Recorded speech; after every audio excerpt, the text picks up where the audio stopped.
Ooh, absolutely. You can expect an empty foreclosure to reek when you first get the keys, and ours was no exception. In today's episode, we're going to show you how we eliminated all the odors in this house. Once upon a time, a boy met a girl working for a mouse. They fell in love and realized they'd never own their own home working for the mouse. So they packed up a big truck and moved to New Jersey, lived in a basement to save money for a year, and bought a foreclosure to fix up while they lived there. This is their story.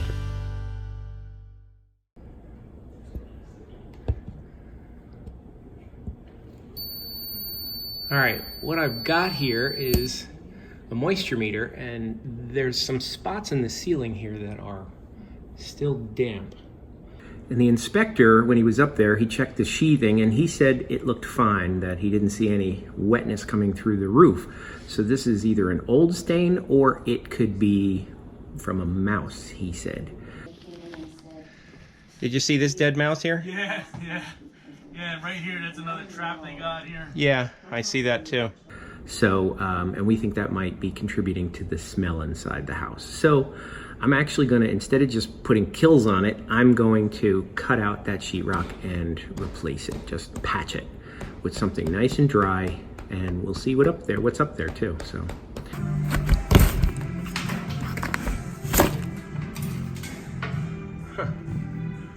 Nothing. Ooh, absolutely. Absolutely mouse urine. Actually, I was happy that it wasn't caused by a roof leak. I found one other spot that was too damp to paint. It was in the pink bedroom closet, but I actually found a nest above this one. We'll battle the mice this winter with pesticides, but for now I removed the mess, patched the ceiling with scraps of drywall, and made them disappear.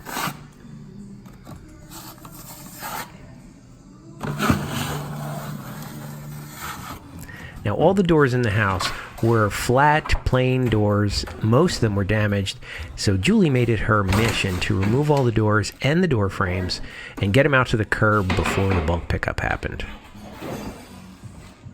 We're getting hurt when you record.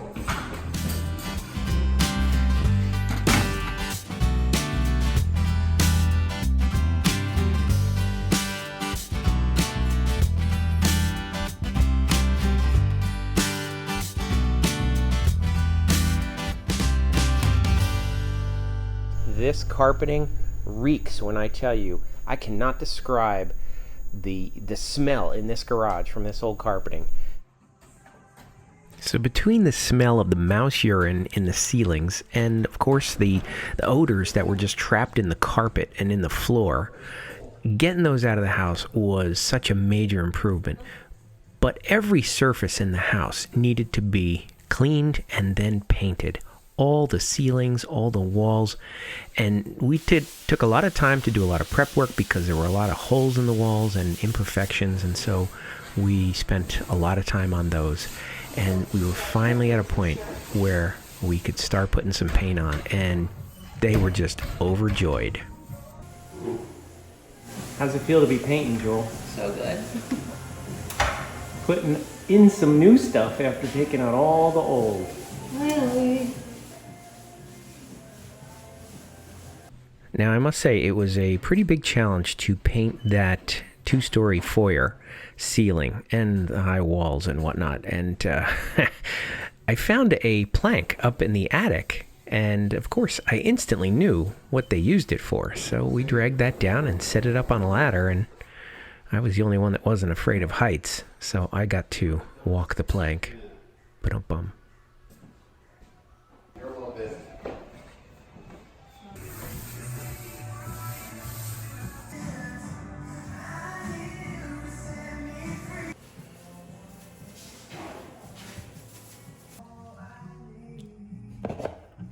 Expertly done.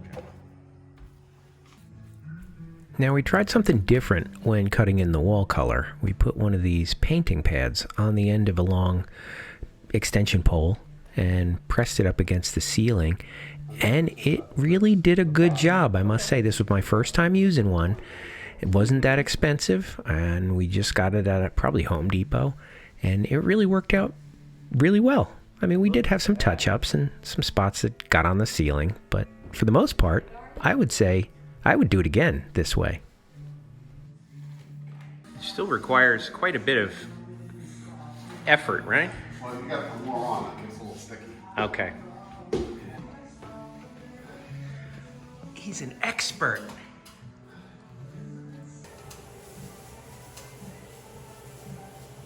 Now, after a couple weeks of shopping, Julie found the perfect light for their foyer. And, of course, I got to walk the plank again, and it was a little hairy putting that thing up, but it came out beautifully, and it fits that space so well, and the amount of light is just perfect.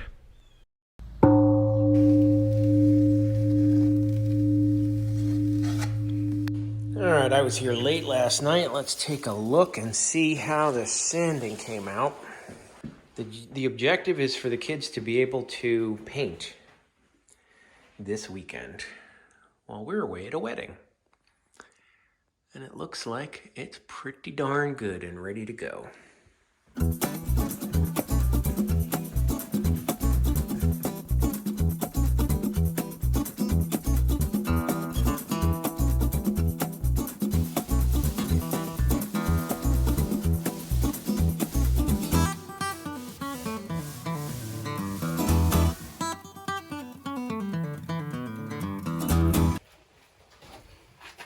They're gonna think we went over the clothes.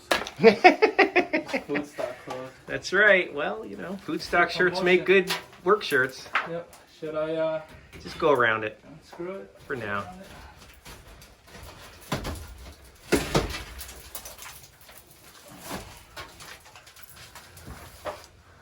This is the laundry room, which is really a mechanical room. You can see by all the pipes here. So the sheetrock was a mess. So we decided to tear it down. We're getting a new HVAC, so that way it'll be out of the way. We can correct any issues.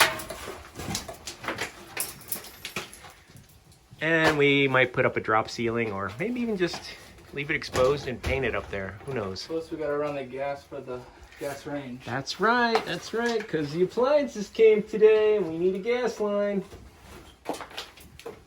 Yes, the appliances arrived, but of course we staged them in the living room because we have to get the floor down in the kitchen before we can put them in.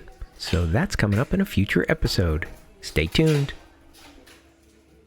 If you'd like to win one of several official Living Flip hats, complete with a HandyDadTV button, please be sure to subscribe to the channel, like the video, and leave a comment below.